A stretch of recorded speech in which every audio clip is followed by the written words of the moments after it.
Hola, bienvenidos a Imago de. Yo soy Andrés Vázquez y hoy estaremos hablando sobre un tema muy controversial, la Navidad.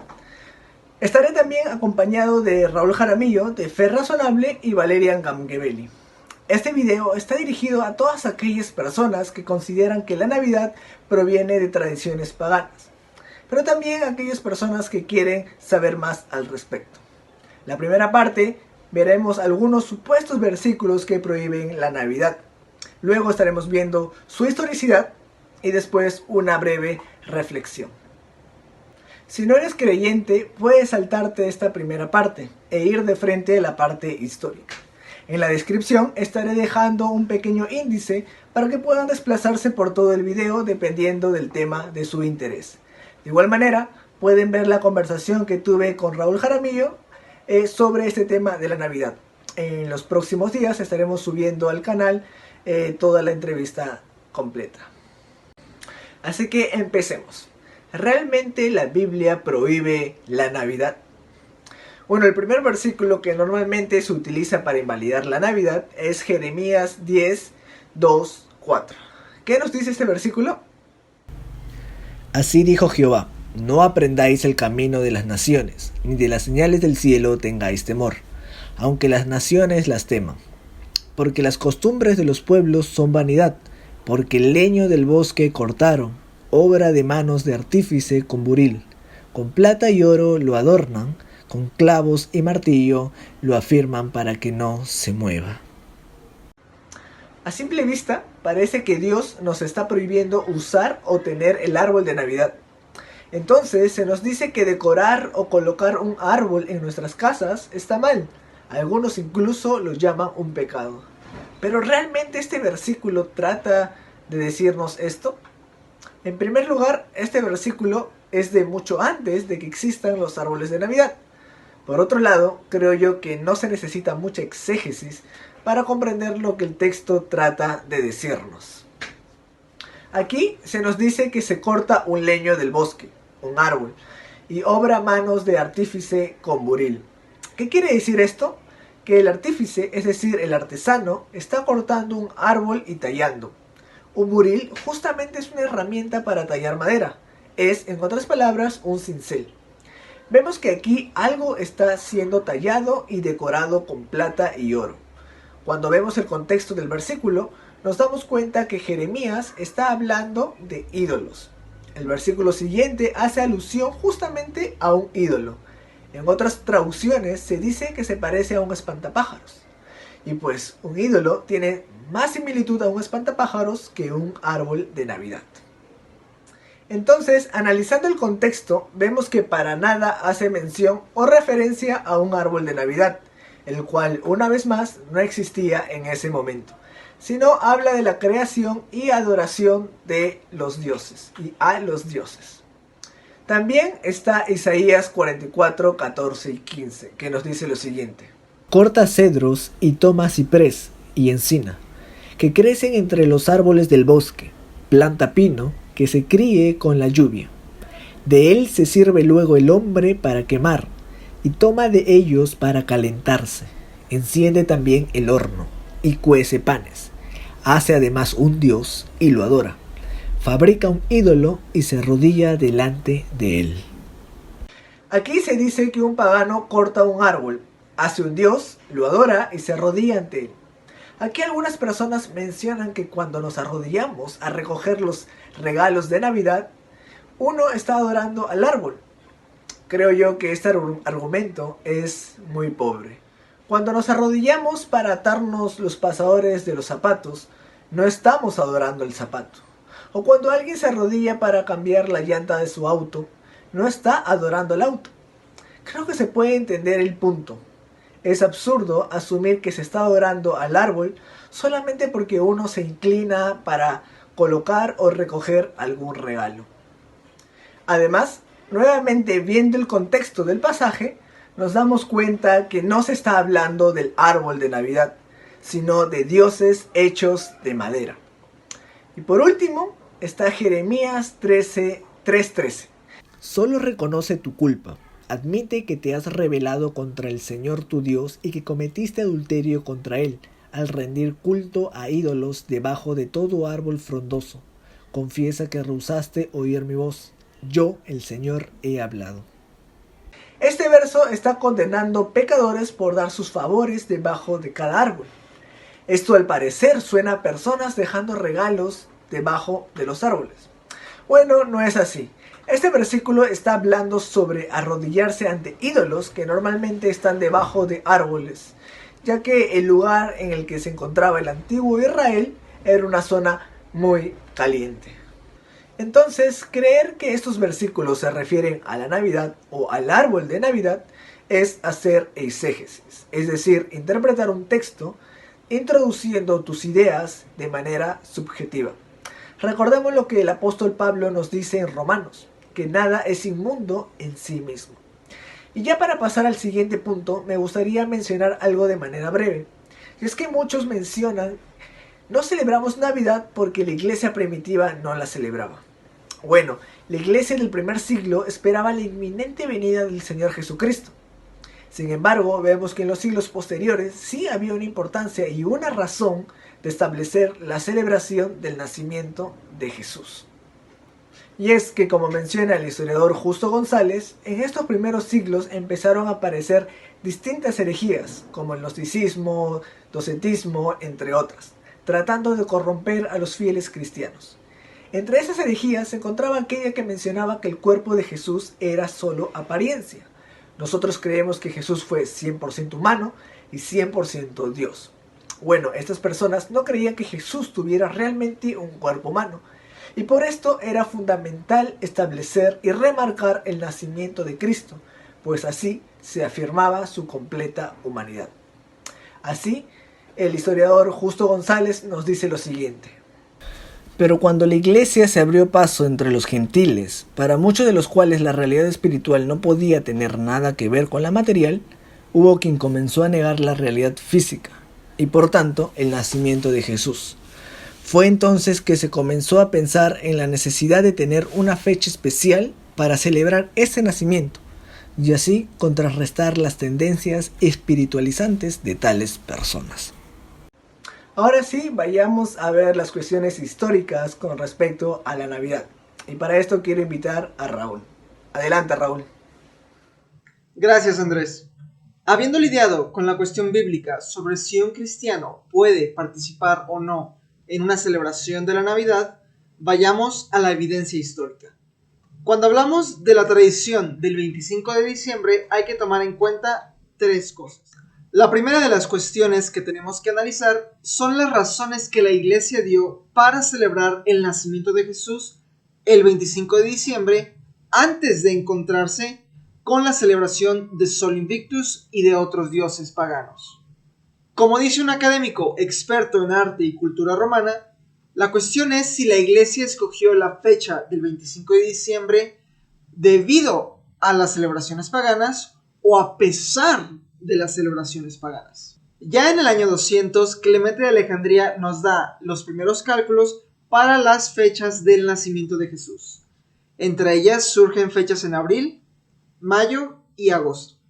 Un poco después, Tertuliano fecha la resurrección de Jesús al 25 de marzo, fecha que será importante más adelante. De acuerdo con Peter Northaft de la Universidad de Oxford, Julio Africano sería el primero en dar un indicio de que la fecha del nacimiento de Jesús se establecía el 25 de diciembre. 20 años después del tratado de Julio Africano, aparece De Pascha Computus, un tratado anónimo del norte de África, que haciendo una especie de configuración simbólica, asigna la fecha del nacimiento de Jesús al 28 de marzo. Una de estas configuraciones simbólicas es que Jesús era el sol de justicia, de acuerdo a Malaquías 4:2. Seguimos avanzando y hacia finales del tercer siglo aparece otro tratado llamado de solsticios y equinoccios. En este tratado encontramos que el Señor Jesús fue concebido y crucificado el mismo día. El 25 de marzo aparece de nuevo y hace la misma configuración alegórica a Jesús como el sol de justicia de Malaquías 4:2. Si Jesús fue concebido el 25 de marzo, eso significa que 9 meses después es decir, el 25 de diciembre sería su nacimiento. También tenemos un tratado del libro de Daniel de Hipólito de Roma. Aunque en este tratado aparece el mismo enlace a Jesús como el sol de justicia y la fecha del nacimiento se establece al 25 de diciembre, se dice que esta sección es una interpolación. No obstante, tenemos primeras referencias del nacimiento de Jesús el 25 de diciembre. Todo esto viene de una antigua tradición judía, que creemos que los primeros padres de la iglesia interpretaron como que los grandes hombres serían concebidos el mismo día que murieron. Entonces Jesús, habiendo muerto el 25 de marzo, sería concebido el mismo día. Por lo tanto, 9 meses después sería su nacimiento. Tenemos corroboración de esta teoría debido a que la iglesia de Asia Menor calculó la fecha de la crucifixión al 6 de abril. Y adivinen qué. Ellos celebran la Navidad 9 meses después, el 6 de enero. Entonces tenemos buenas razones para creer que la iglesia escogió el 25 de diciembre como el día del nacimiento de Jesús por razones bíblicas y simbólicas. No obstante, la primera evidencia que tenemos de la celebración del nacimiento de Jesús como parte de la tradición de la iglesia es en el calendario de Filócano, en el 336 después de Cristo. Esto de acuerdo al Diccionario de Religiones Mundiales de la Universidad de Oxford. Si esto no fuera suficiente, Agustín, a finales del IV siglo, afirma que hay un grupo disidente de la iglesia llamado los donatistas que continúan celebrando las tradiciones de la iglesia hasta antes de su partida. La partida de los donatistas es en el 312 después de Cristo, y entre esas celebraciones que ya estaban establecidas dentro de la iglesia está la Navidad. En contraste a la teoría del cálculo, tenemos a la teoría del sincretismo, que afirma que la iglesia copió, imitó o simuló la misma festividad, pero en términos cristianos, para facilitar la conversión de miembros de otras religiones. Y aquí llegamos al siguiente punto. La evidencia propuesta por aquellos que afirman que el 25 de diciembre fue tomada debido a la celebración de Sol Invictus y otros dioses, no solo es muy poca, es contraproducente y puede ser contradictoria con lo que sabemos de la celebración real de Sol Invictus. Por ejemplo, la primera evidencia que tenemos de que hay una celebración del natalicio de Sol Invictus el 25 de diciembre es en el mismo calendario de Filócano, donde ya encontramos el nacimiento de Cristo como parte de la celebración de la iglesia cristiana. A lo mucho, podemos decir que ambas celebraciones son contemporáneas, pero una no precede a la otra. Lo que sí sabemos es que en el 274 Aureliano inauguró el templo a Sol Invictus después de regresar victorioso de una batalla. Pero esta fecha fue solamente la inauguración del templo. No representaba una fecha oficial del calendario de Sol Invictus. De hecho, si uno investiga las celebraciones reales de Sol Invictus, las encontrará en fechas como agosto y octubre. El 25 de diciembre fue mucho después. Y hay 3 académicos que afirman esto. El historiador de la antigüedad, Philip Nauhaft, nos dice: la falta de evidencia incita a la pregunta sobre si las celebraciones del nacimiento de Sol Invictus el 25 de diciembre realmente eran tan antiguas, difundidas e impetuosas para que pudieran ejercer una influencia tan grande sobre las comunidades cristianas. Thomas Tiley indica que es más probable que el emperador romano Aureliano situó Sol Invictus el 25 de diciembre para competir con la tasa de crecimiento del cristianismo. Y finalmente, Karen B. Westerfield, en su colaboración con The Oxford Companion to Christian Thought, escribe: la teoría del cálculo potencialmente establece el 25 de diciembre como un festival cristiano antes del decreto de Aureliano, el cual fue promulgado en el 274. Cuando esto sucedió, pudo haber provisto para el festival cristiano tanto una oportunidad como un desafío. Con respecto a Saturnalia, la fecha simplemente no tiene relación. Saturnalia se celebraba 14 días antes de enero. Esto lo sitúa en el 17 de diciembre y duraba aproximadamente de 5 a 7 días.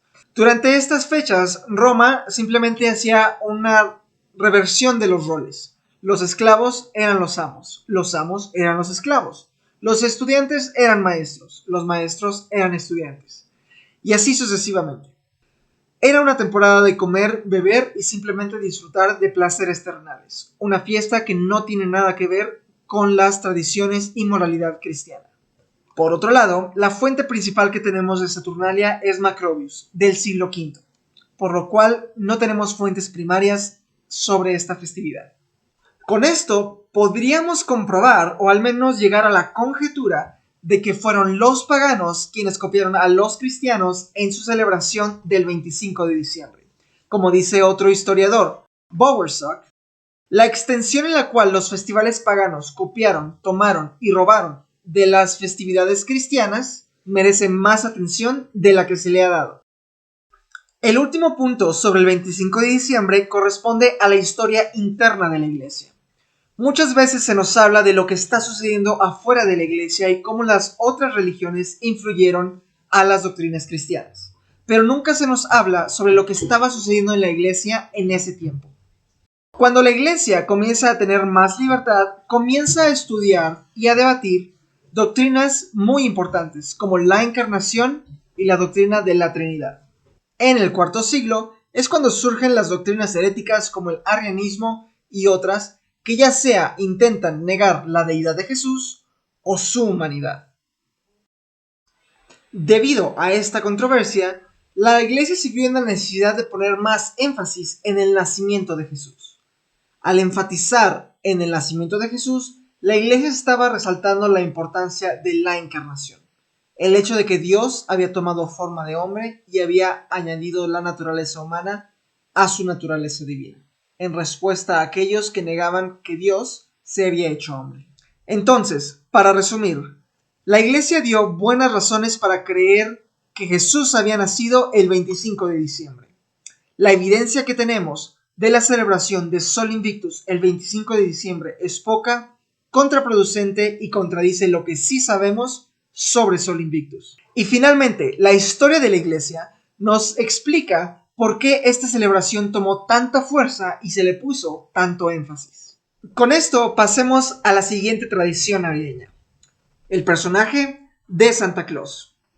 ¿De dónde aparece esta figura que vemos en cada esquina en esta temporada navideña? Volvemos con la historia de la iglesia. Y la historia de Santa Claus se remonta nuevamente hasta el siglo IV, con el obispo de Miria llamado Nicolás. Nicolás tiene bastantes leyendas atribuidas a él, entre ellas su generosidad al apoyar a un hombre para que sus hijas se puedan casar y no fueran raptadas por aquellos que buscaban hacerle daño a su padre. Nicolás se volvió un santo muy amado dentro de la Iglesia Católica. Tanto así que su día santo se volvió el 6 de diciembre y se comenzaron a atribuirle leyendas de que regresaba a dar regalos a los niños pobres, a los marginados y a aquellos que estuvieran en necesidad. Nicolás se volvió el santo patrono de los niños, de los marineros y de Holanda. La popularidad de Nicolás no siempre fue, debido a que en el siglo XVI tenemos un evento histórico conocido como la Reforma Protestante. Durante la Reforma, muchos deseaban apartarse de todo lo que implicaba tradición católica, entre ella los santos. Tanto así que en Inglaterra no solo se prohibió mencionar a San Nicolás, sino incluso se prohibió la celebración misma de la Navidad. El siguiente evento relevante que cambió el mundo es el descubrimiento de América. Fue así como comenzaron a llegar colonos holandeses a tierras americanas. Y con estos colonos holandeses llegaron las tradiciones, y entre ellas San Nicolás como el santo patrón de la ciudad. De hecho, el nombre Santa Claus viene de la pronunciación holandesa del nombre de San Nicolás, es decir, Sinterklaas, que en inglés se convierte a Santa Claus. Alrededor de 1800 se forma la Sociedad Histórica de York. John Pritchard, Irving Washington y otros buscan domesticar la Navidad, porque se había convertido en una fiesta llena de desorden, de borrachera y revueltas en las calles, precisamente porque había perdido su aspecto religioso. Es aquí donde vemos los primeros dibujos de Nicolás trayendo regalos a los niños en calcetines. La figura de Santa Claus comienza a tomar forma. La figura de San Nicolás ha sufrido bastantes transformaciones. En 1820 lo vemos en un libro, A Children's Friend, con un trineo y con un reno, cumpliendo con su misma función de traer regalos. Unos años después volvemos a ver esta figura en un poema famoso, en uno de los poemas de Clement Clarke Moore titulado Una visita de San Nicolás o Una noche antes de Navidad. Aquí Santa Claus comienza a adoptar las características actuales que conocemos, como bajar por la chimenea, un poco más redondo y fumando una pipa. No fue sino hasta 1862 o 1863 donde el poema de Clement Clarke Moore encontró un ilustrador, Thomas Nast, quien dibuja a Santa como la figura que todos conocemos actualmente. Se dice que Thomas Nast tomó 18 años en perfeccionar esta imagen, y de esa fecha hasta 1930, con la interpretación y colaboración de diversos autores, poetas, escritores, cantantes y dibujantes, vemos la figura de Santa Claus como la conocemos el día de hoy. Todo esto sucede en el continente americano, pero ¿qué sucede en Europa? Recuerden que en Inglaterra la Navidad, San Nicolás y otras tradiciones habían sido prohibidas. Y es aquí donde entra la figura de Padre Navidad. Aunque oficialmente, de acuerdo al Oxford Dictionary of English Folklore, Padre Navidad aparece en el siglo XV en un villancico anunciando el nacimiento de Jesús, algunos han teorizado que Padre Navidad se remonta a tradiciones romanas, anglosajonas y nórdicas. De las tradiciones romanas se toma la idea de que Saturno regresa cada invierno. De las tradiciones anglosajonas se toma la personificación o forma antropomórfica de todas las estaciones, incluida la forma del invierno. Y de las tradiciones nórdicas se toma la figura de Odín y Thor. Pero realmente esto solo es una conjetura. La figura de Padre Navidad no estaba tan estructurada y establecida como su primo americano, Santa Claus. De esta manera, cuando Santa Claus comienza a exportarse y llega a Inglaterra, los ingleses no tenían idea de quién era este personaje. No obstante, con la propagación de la cultura de una nueva forma de celebrar Navidad en una forma religiosa, donde la familia y los niños tienen prioridad, la figura de Santa Claus ayudó a asimilar a Padre Navidad a esta nueva tradición. Padre Navidad y Santa Claus se vuelven uno solo. Sin embargo, las tradiciones de Santa Claus tomaron prioridad y es la figura que vemos hoy en día. De hecho, el especialista en cultura y religión nórdicas, Stephen Crawford, nos dice que esta idea de que Santa Claus está basado en Odín o en Thor es simplemente una mala representación de las religiones y tradiciones nórdicas. Y llegamos a la última tradición navideña de este video, el árbol de Navidad. Este sería el tema más controversial, porque de acuerdo a la evidencia, no estamos seguros exactamente dónde y cómo surge esta tradición. Lo que sí sabemos es que comienza en Alemania alrededor del siglo XVI. Pero antes de entrar en detalle sobre las supuestas teorías de dónde se origina el árbol de Navidad, hay dos puntos que quiero aclarar. Número 1. Los árboles, así como los animales y el resto de la naturaleza, son parte de la experiencia universal del ser humano. Es decir, no ha de sorprendernos que todas las culturas y todas las religiones tengan simbolismos con respecto a la naturaleza. Después de todo, todos la experimentamos y todos les atribuimos un significado. No obstante, me parece que Dios, al ser el creador y autor de los árboles y el resto de la naturaleza, es quien decide cómo y cuándo deben de usarse. En segundo lugar, tenemos que ponernos en el contexto. En tiempos medievales no había luz y vivían de la agricultura y la ganadería, por lo que el tiempo del invierno era especialmente difícil para ellos. Por lo que traer algo verde a tu hogar era una señal de esperanza, una señal de que la primavera y el verano regresarían. Tus animales y tú podrían volver a salir, a comer y a trabajar. Me parece que es muy fácil criticar a las personas y sus tradiciones en tiempos medievales cuando nosotros nos encontramos en la comodidad de nuestro hogar, con calor, con luz, con internet y con agua. Pero simplemente eran otros tiempos y hay que entenderlos en su contexto histórico, religioso y cultural. Hay 3 leyendas sobre el origen de los pinos como parte de las celebraciones navideñas. Dejaré la más plausible al final. La primera es la leyenda de San Bonifacio. Bonifacio había ido de misionero hacia las culturas nórdicas, y al encontrarse enfrente de un sacrificio humano bajo un árbol dedicado al dios Thor, sacó un hacha y ante el terror de todos los expectantes, cortó el árbol de Thor en 4 partes.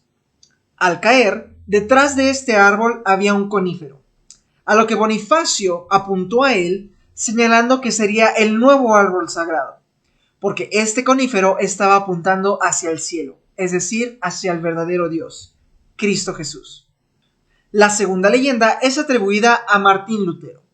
Caminando por la calle una noche, alzó su mirada hacia las estrellas y, asombrado con la creación de Dios, decidió llevar la imagen a su familia, por lo que cortó un pino y al traerlo a casa lo adornó con velas. Y es así donde vemos una imagen de Martín Lutero con su familia alrededor de un árbol navideño.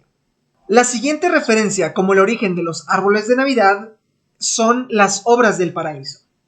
El 24 de diciembre se representaba una obra donde estaba Adán y Eva, la serpiente y el árbol del paraíso. Debido a que en el tiempo de invierno no había árboles verdes que pudieran traer en el escenario, usaban los únicos árboles que crecían en el tiempo difícil, que eran los pinos. Así, adornado con manzanas, se simulaba a Adán y Eva tomando de este fruto prohibido. El siguiente día, es decir, en Navidad, se representaba el nacimiento y cómo Jesús venía a solucionar el problema de la caída de Adán. Esta tradición tomó tanta fuerza y se volvió tan apegada a las celebraciones navideñas que de obras en la calle fue transportado a las casas. Y es así como tenemos el árbol de Navidad que conocemos actualmente. Como hemos visto, ninguna de las tradiciones navideñas con las que nos encontramos en esta temporada tienen raíces paganas. El 25 de diciembre surge como un deseo de la iglesia de celebrar el nacimiento de Jesús. Santa Claus está basado en la figura de San Nicolás, un obispo que deseaba imitar a Jesús siendo generoso, ayudando a los pobres y a los niños. Y finalmente el pino, que surge de ya sea una tradición sobre la evangelización de las culturas nórdicas, un asombro por la creación de Dios por parte de Martín Lutero, o una representación de una escena bíblica, al final del día todos apuntan nuevamente a Jesús mismo. Y es por ello que un cristiano puede celebrar la Navidad sin ningún remordimiento de conciencia. Como director de capítulo de Fe Razonable, les deseo una muy feliz Navidad y próspero Año Nuevo. Gracias, Raúl. Bueno, después de haber visto la parte bíblica e histórica de la Navidad, creo que también es importante cerrar con un momento de reflexión. Para esto quiero invitar a Valerian, ¿no? ¿Qué nos puedes decir sobre la pregunta si la Navidad es pagana? Pues gracias, es una pregunta muy buena y como tú dices, lamentablemente yo me he encontrado con muchas personas, algunos creyentes que rechazan la Navidad. Yo creo que por eso vale la pena este tipo de vídeos y este tipo de preguntas y respuestas para que esta información llegue a mayor número de personas posible, ¿no? Entonces, en primer lugar, respecto de la idea de que la celebración o de que la Navidad sea pagana, lo primero que diría es que las deidades paganas no tienen derechos de autor, un copyright, ni sobre días concretos, ni sobre árboles concretos, ni sobre celebraciones hechas para exaltar al Dios de la Biblia, ¿vale? Son los seres humanos caídos quienes decidieron utilizar días y materiales hechos por Dios para cambiar la gloria de Dios por sus ídolos vanos, idolatrando cosas creadas, ¿vale? Como puede ser a la divinidad relacionada con ese árbol de la Navidad en la mitología nórdica, ¿vale? O a lo que sucedía el 25 de diciembre, la adoración a las divinidades babilonias, Tamuz y todo el tema del que se habla, ¿no? Entonces, fueron los seres humanos, repito, los que cambiaron la gloria del Creador por sus ídolos, idolatrando cosas creadas antes que al Creador.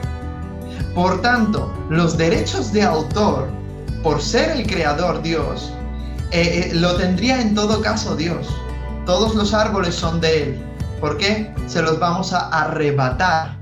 ¿Bajo qué? ¿Con qué derecho? Se lo vamos a decir, ese árbol no hay que utilizarlo para decorar nuestras casas. Pues no es que haya que hacerlo, pero el que quiere hacerlo no ha de sentirse culpable porque el árbol es algo creado por Dios. Muy bien. Lo mismo que el día 25. ¿De quién es el 25 de diciembre? ¿No es del Señor? ¿No es del Señor tu vida y todos los días de tu vida?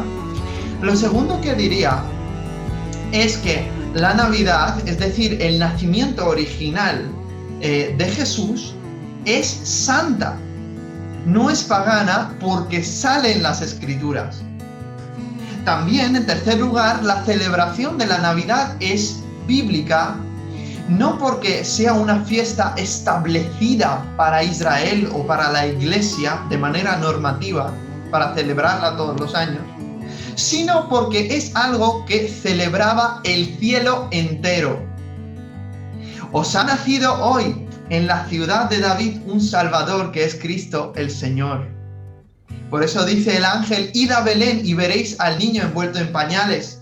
Y las huestes celestiales entonces aparecieron todos cantando, celebrando el nacimiento del Hijo de Dios. Decían: gloria a Dios en las alturas y en la tierra paz y buena voluntad para con los hombres. ¿Qué vamos a hacer con esto? Amigos y hermanos, ¿qué vamos a hacer con esto? Vamos a entregar esa fiesta humana y divina, ¿no? Humana para los pastores y los magos y para la Sagrada Familia, y divina porque todo el cielo está celebrando ese nacimiento. ¿Se lo vamos a entregar acaso a los ídolos imaginarios asociados con el 25 de diciembre? ¿O vamos más bien a aprovechar para celebrar y recordar el mayor regalo jamás recibido? La Biblia dice en Romanos 6:23: porque la paga del pecado es muerte, pero la dádiva, el don, el regalo de Dios, el carisma de Dios es vida eterna en Cristo Jesús, Señor nuestro. Él es el regalo de Dios. Dios se hizo hombre para salvarnos. Entonces, vistos estos argumentos, no obstante, una persona a lo mejor pues está convencida plenamente en su mente de que es malo, es pagano, está mal celebrar la Navidad. Entonces, si esa persona es en ese momento concreto, ¿vale? Ese instante concreto, sigue pensando así y la celebra, se sentiría culpable y participante de algo malo. Entonces se contaminaría, estropearía su propia conciencia. Y eso es a lo que Romanos 14 nos llama claramente a no hacerlo. Porque si alguno cree que hacer una cosa determinada es pecado, aunque no sea objetivamente pecado, le es pecado para esa persona y se perjudicaría. Entonces, ¿cuál es mi consejo? Mi consejo sería que tal hermano o hermana en Jesucristo estudie más la Biblia, ¿vale? Que es lo que ahora mismo estamos haciendo también con esta pregunta, y que no se deje llevar por lo que se dice por ahí acerca de la Navidad, sino por lo que está escrito en la Biblia, en Lucas 2 en este caso, y en Mateo 2 acerca de la Navidad. Y en verdad, como dice la Escritura, la verdad nos hará libres.